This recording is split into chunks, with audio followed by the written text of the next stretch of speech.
Oui, Monsieur le Président, chers collègues, l'embellie sur l'emploi reste fragile et la conjoncture reste maussade dans notre région Grand Est, qui, contrairement à d'autres régions, a connu un recul net des créations d'emplois entre 2017 et 2018 de moins 0,1%, selon les chiffres de l'INSEE publiés ce mois et repris par La Tribune. Il reste urgent, vous en conviendrez, de rendre leur dynamisme à nos régions. Urgence pour l'emploi qui demeure toujours, car malheureusement, tout le monde n'a pas l'opportunité de cumuler allocation chômage et indemnité d'élu. Cependant, ce budget n'y parviendra pas. Non seulement il subit une baisse significative de 30 millions d'euros par rapport au budget primitif 2019, mais en plus il est dénombré de multiples absences, excès et contradictions. Ce budget primitif, qui laisse pourtant une large place à l'innovation, comporte d'abord un angle mort important. C'est justement la protection de ces innovations, élément essentiel de compétitivité. Dans ce rapport, il n'est nulle part précisé la stratégie de protection des projets développés dans le Grand Est. Rappelons ici le double système de protection de la propriété intellectuelle en France et en Europe. L'INPI coexiste à l'échelle nationale avec l'Office européen des brevets, dont les garanties prévalent pour tout le marché européen. Seulement, ce dernier accueille des innovations extra-européennes et les protège ainsi de la concurrence européenne sur notre propre territoire. À ce titre, Huawei, entreprise chinoise, est l'entreprise qui a déposé le plus de brevets en Europe en 2017, devant toutes les entreprises allemandes, françaises, italiennes, espagnoles. Grâce à la protection juridique garantie par l'Office européen des brevets, ces innovations concurrencent directement les nôtres et empêchent certainement la création de consortiums européens, franco-allemands par exemple, capables de les rivaliser. Combien de brevets sont déposés dans le Grand Est et comment la région peut aider à la progression de ce chiffre? La question n'est jamais abordée par votre majorité.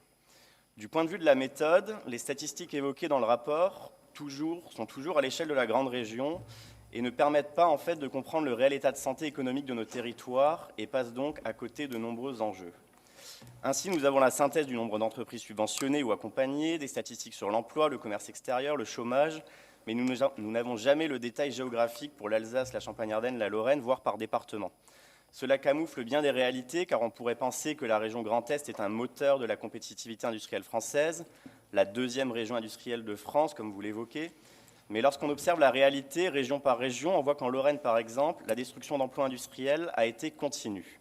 Plus de 17 000 emplois industriels détruits entre 2010 et 2017, réalité qui est cachée par le budget primitif.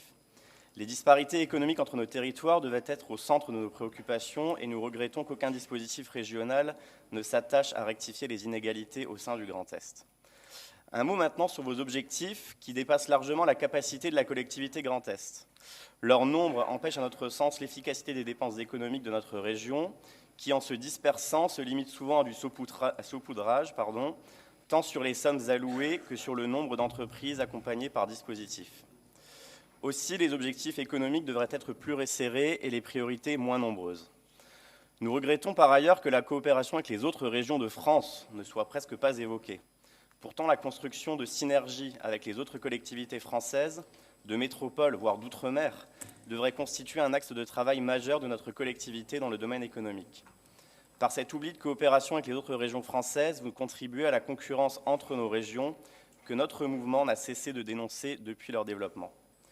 Votre budget laisse aussi place à la concurrence entre les territoires au sein du Grand Est, avec les différentes agences de développement économique et les budgets dédiés au POC.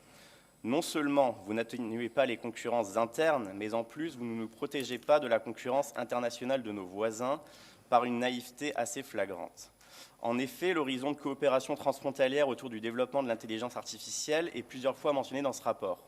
Cependant, le document ne nous dit pas comment fonctionnerait la vallée européenne de l'IA de Dunkerque à Bâle, que vous appelez de vos voeux.